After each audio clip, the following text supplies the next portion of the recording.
welcome Kristin Seltman. Hi, guys. Hi.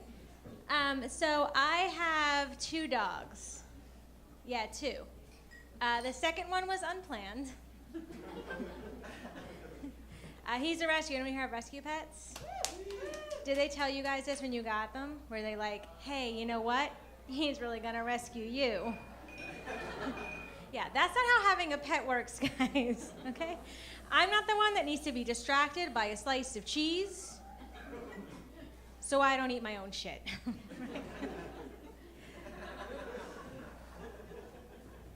My other dog, his name is Toby. I've had him since he was a puppy, and he's an angel, right? It's actually ruined relationships because no man can compare to this animal.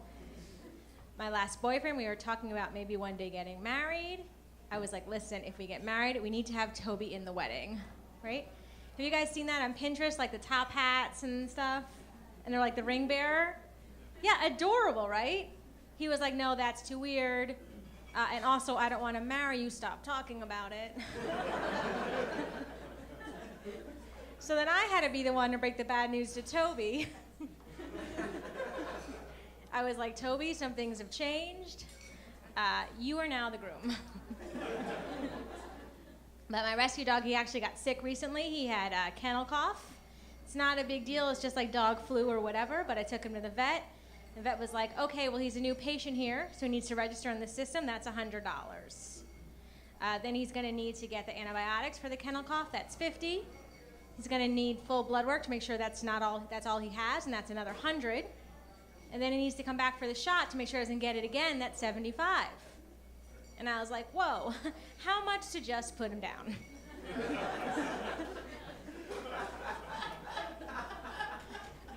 Don't worry, I didn't do that, guys. Don't worry. It was more.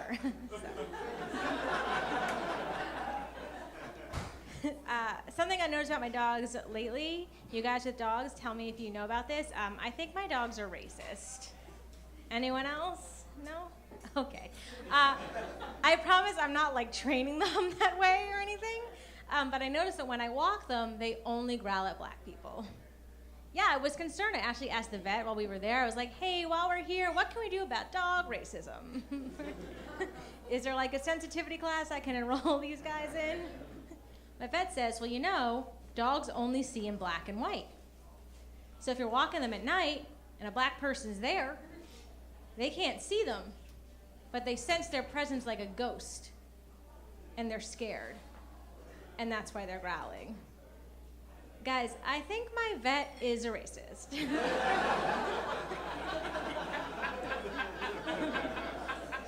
I feel like that's not okay. Something else about me, guys, I'm coming out of a breakup. It was the worst because we were living together, you know, and you learn a lot about a person real quick when you move in with them, right? Like, he found out that I had bad credit. He was like, wow, you sure get a lot of mail. And I found out that he was a legit psychopath. Like a serial killer, but minus the work ethic. He was a pathological liar. He lied so much, his lies didn't even make sense. I remember one night he told me, he was like, Kristin, I know you're the girl for me. You're the only woman who can make me come. And I said, but you have 4 kids. When I first met him, he told me he had 3 or 4 kids. Yeah, I remember telling my friend, and she was like, wait, 3 or 4? Like, you don't know, or he doesn't know. No one knows. He still doesn't know about that 4th kid, but funnily enough, he knew everything in the world about squatters' rights when I kicked him out of my apartment. So that was fun.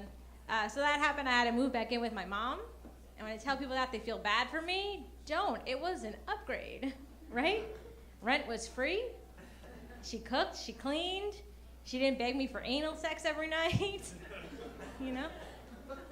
She just asked the one time.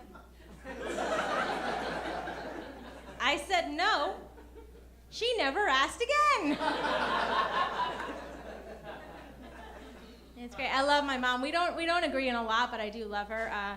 She says wacky things. Sometimes she said this to me. She's like, you know what? I respect Donald Trump. He just says whatever the hell he wants. He doesn't care what anyone thinks. And I'm like, okay, fair. But how come when Grandma did that, we put her in a home? It doesn't seem fair. Poor Grandma. But I have a big Italian family on my mom's side, so they have big family dinners. So I always had the dilemma of who to sit next to. The sexist, the racist, or the one running the pyramid scheme. It's like, what conversation is worse? I don't know. But I got a reprieve because my cousin Corey came out of rehab while I was there, so I got to sit next to him. The recovering drug addict is much better than any of those guys. I actually asked him, I was like, Corey, what does heroin feel like?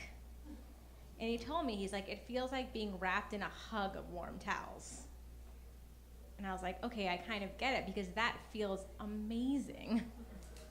But that is also a feeling that you can very easily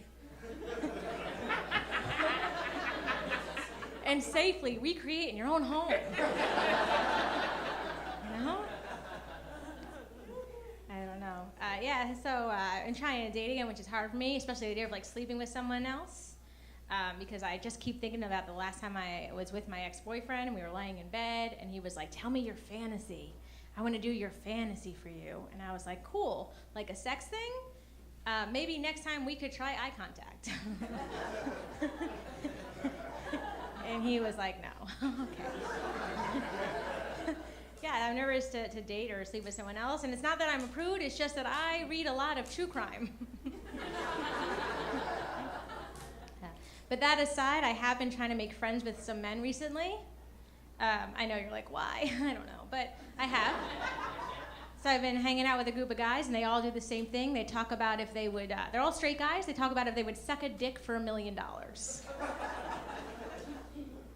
Here's the thing, straight guys, I don't understand. Like, I'm a lady, I've sucked a dick because I was asked real nice. So why do you guys, you've never done this thing, why do you think you have the skill set to merit $1 million? All right, my name is Kristin. Thank you for listening.